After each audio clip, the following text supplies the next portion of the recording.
Hey folks, it's Matt and this is Yoga Snack. Short practices to fit into your day pretty much anytime and anywhere.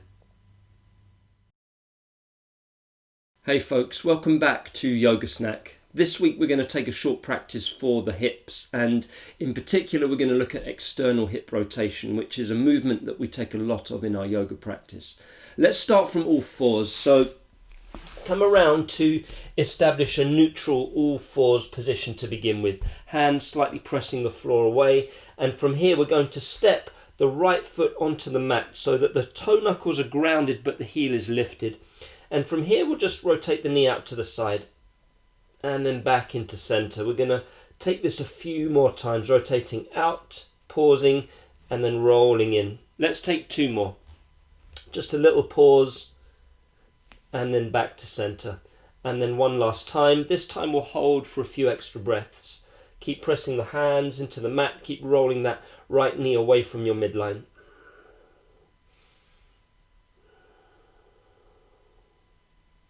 And then as we bring the right knee into center, we'll reset that all fours position. We can move around to the second side from here. So just as we did first side, let's take that step of the left foot down. Roll the left knee out, roll the left knee into center. 3 more times. Just that little pause, and then the left knee rolls in.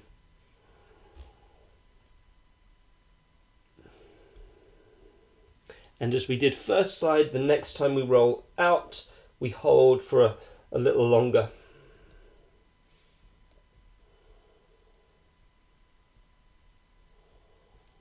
Let's bring that left knee into center once again.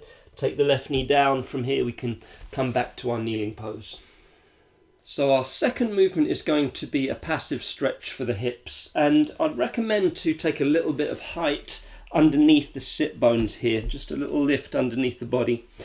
We'll bring the shins more or less parallel, hands to the floor, and we simply fold forwards from there. So draw the chest forwards, bring the hands around in front of the shins. You can stay up into the pose, or if it feels accessible, bring the elbows down and we'll just hang out here for a little bit. Keep some active engagement through the feet, so the feet pressing down, the feet drawing back. And you might explore a sense of trying to pull the knees apart and then squeeze the knees into center, seeing how that shifts the sensations of the pose.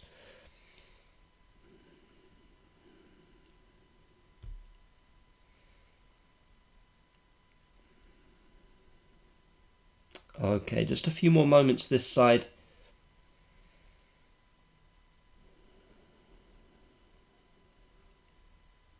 And then let's come up and switch out that cross of the legs. Take a moment to refresh your posture. And we'll draw forwards once again from there. Bring the hands around for support. Optionally stay here. Optionally bring the elbows down. Toes are drawing back. A little press down through those outer feet. And you might feel those sensations around the hips, the glutes, the butt muscles.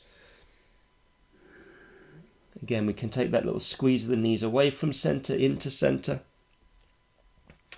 If external rotation at the hips is something that you struggle with, holding this position for 2 or 3 minutes each side can be really beneficial.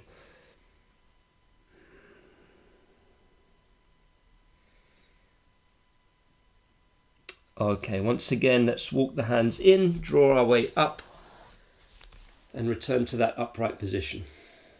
So for our last movement today, let's transition onto our side. I'm going to begin on my right side here. I've got my elbow more or less underneath the shoulder.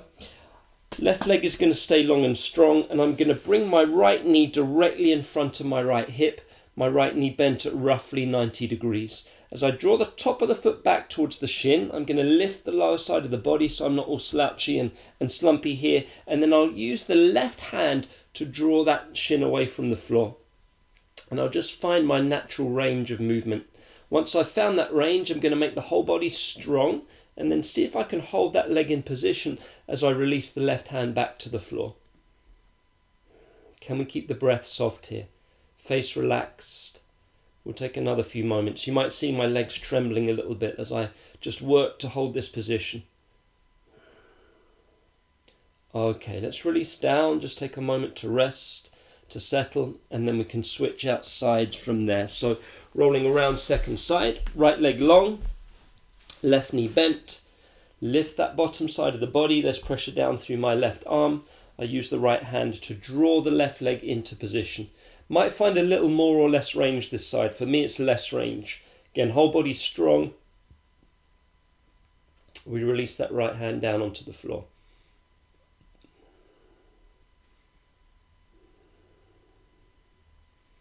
Okay, just a few more moments here. And then left leg releases down. Again, take a moment just to rest. And then from here, we can come back up to our cross-legged seat. So that concludes our short practice for today. Hope the hips are feeling the benefit. Next episode of Yoga Snack will be with you next week. So until then, go well and enjoy your practice.